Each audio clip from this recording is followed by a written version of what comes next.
पहलगाम हमले को लेकर कथावाचक पंडित प्रदीप मिश्रा ने एक बेतुका बयान दे दिया, जहां पंडित प्रदीप मिश्रा ने कहा कि संसद भवन में बैठे हुए 200 विपक्ष के हिंदू सांसद में रात भर वक्फ बिल के समर्थन में बहस हुई। ये हिंदू के नाम पर कलंक है। इन सभी सांसदों को ले जाकर कश्मीर घाटी को सौंप देना चाहिए। देखिए खास रिपोर्ट। कथावाचक पंडित प्रदीप मिश्रा का बेतुका बयान। 200 हिंदू सांसद कलंक, सभी को कश्मीर घाटी को सौंप दो। पहलगाम हमले के बाद प्रदीप मिश्रा का ये कैसा बयान? प्रदीप मिश्रा के बयान से सियासत हुई गर्म। कश्मीर पहलगाम में आतंकी घटना से पूरा देश गुस्से में है, जहां इस घटना को लेकर सभी लोग अपनी अपनी तरह से आक्रोश व्यक्त कर रहे हैं। इसी कड़ी में प्रसिद्ध कथावाचक पंडित प्रदीप मिश्रा का भी एक बयान सामने आया।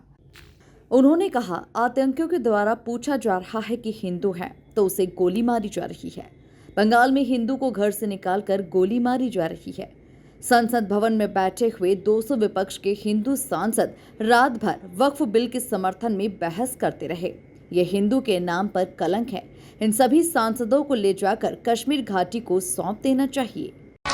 और कितनी दुखद घटना कि पूछा जा रहा है तो हिंदू है और गोली मारी जा रही है। बंगाल में देखा जा रहा है हिंदू है और घर से निकाल कर मारा जा रहा है। और संसद भवन में बैठे हुए वो 200 हिंदू सांसद वक्फ बोर्ड के बिल के ऊपर रात भर बहस करते हैं और हिंदू के नाम पर कलंक बनकर बैठे हैं। ले जाओ उनको काश्मीर की इस घाटी में सौंप दो।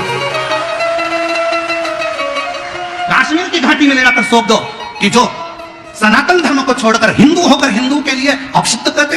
क्या जरूरत है इसकी? क्या जरूरत है उसकी? मेरा निवेदन है मेरी जीजियों, तुम्हारे घर में शास्त्र है कि नहीं है हमें उससे मतलब नहीं है। और अब तुम्हारे घर के बेटा और बेटी को शस्त्र चलाना आना चाहिए। अब तुम्हारे बेटा बेटी को शस्त्र चलाना आना चाहिए। बेटी को भी शस्त्र चलाना सिखाओ और बेटों को भी शस्त्र चलाना सिखाओ। हमारे सनातन धर्म का कोई देवता बिना शस्त्र के नहीं है, तो हमारा घर बिना शस्त्र के नहीं होना चाहिए। और जब वक्त पड़े उन शस्त्र को निकालो और सामने खड़े हो जाओ। पंडित प्रदीप मिश्रा ने कहा कि हिंदुओं के घर में शास्त्र न हो पर शस्त्र जरूर होना चाहिए। हर हिंदुओं को शस्त्र चलाना आना चाहिए, जिसे लेकर बीजेपी विधायक रामेश्वर शर्मा ने कहा कि संतों की वाणी का हम स्वागत करते हैं। भारत में सभी देवी देवता शस्त्र लेकर के बैठे हैं। भारत का हर व्यक्ति अपनी सुरक्षा के लिए हथियार ले सकता है, मगर हथियार का गलत उपयोग न करें। ये संतों की वाणी है और संतों की वाणी का हम स्वागत करते हैं, उसका हम कभी कोई वो नहीं करते। लेकिन ये बात सही है, भारत में जितने भी देवी देवता हैं सभी शस्त्र लेकर बैठे हैं, सभी शास्त्र परंपरा का निर्वाह करते हैं। सबको रखना चाहिए। और भारत के देवी देवताओं के प्रति जब भी हथियार रहता है वो अपने हथियार का गलत इस्तेमाल नहीं करते। लेकिन राक्षसी प्रवृत्ति बढ़ती है तो भस्मासुर जब सर उठाता है तो शंकर का त्रिशूल चलता ही है। जब शिशुपाल सौगाली बकता है तो भगवान कृष्ण का सुदर्शन चक्र चलता ही है। जब रावण नहीं मानता तो राम का बाण चलता ही है। किसने मना किया? शस्त्र सब होना ही चाहिए।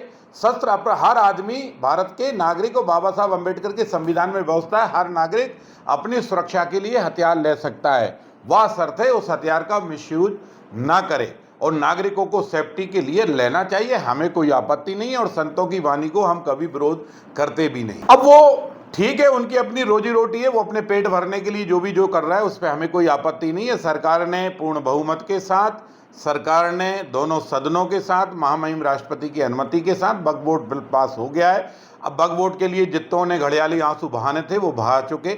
अब आंसू, मगरमच्छ के आंसू पोंछने के लिए जो लोग आएंगे वो उनके आंसू पोंछते रहेंगे। सरकार का मकसद है सबका कल्याण करना, गरीब का उत्थान करना, कोई भूखा ना रहे, कोई बेरोजगार ना रहे, हर हाथ पे काम हो, हर सर के ऊपर छत हो, हर बेटा बेटी को पढ़ने की व्यवस्था हो, हर बीमार का इलाज हो। इसलिए चाहे वक्फ की लैंड हो चाहे दूसरी लैंड हो, उसका उपयोग गरीबों के हित में किया जाएगा। ये सरकार ने निर्णय लिया है। इस निर्णय को जो गरीब है मध्यम वर्गीय है वो स्वीकार करता है, जो इसका मिसयूज कर रहा है वो गड़ियालू आंसू बहा रहा है। अब हिंदुओं का संगठन बढ़ाना होगा और ये जो पत्थर का जवाब है, ईंट का जवाब पत्थर से देना होगा। नहीं, ये बात सही है, ये तो सरेआम हुआ है, खुलेआम हुआ है, सब दूर देखे हैं, वीडियो चल रहे हैं कि मजहब पूछ पूछ के जब गोली मार रहे हो तो इसका मतलब ये आतंकवाद का मजहब बन गया है। और ध्यान रखो, जो मजहब आतंकवाद में सम्मिलित हो जा रहा है उस मजहब से मेरी यही प्रार्थना है कि क्या किसने दीन ईमान किस बात के लिए आया था वो विचार कर लो। आतंकवाद के लिए कोई मजहब शुरू हुआ है तो वैसा विचार कर लो, अगर आतंकवाद मानवता के लिए मजहब स्वीकार शुरुआत हुई है तो वैसा विचार कर लो, तो मानवता के साथ खड़े हो जाओ और आतंकवाद का खात्मा करने में सरकार और सेना का साथ दो।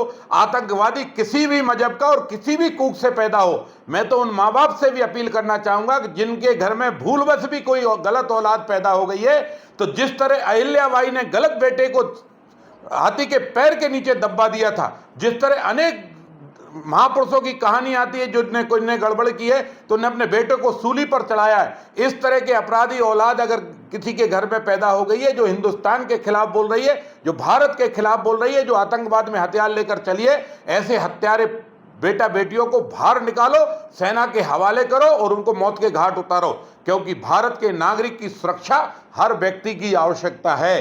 और जो लोग ये समझते हैं कि धर्म कुछ नहीं है, तो इस गोली ने बता दिया कि धर्म पूछकर जब गोली मारी गई है तो ध्यान रखना, भूल बस अगर तुम्हारे बेटा बेटी भी इसी श्रीनगर के पहाड़ियों में कभी घूमने गए तो उस समय वो सर्टिफिकेट नहीं मांगेंगे कि तुम्हारा दल क्या है।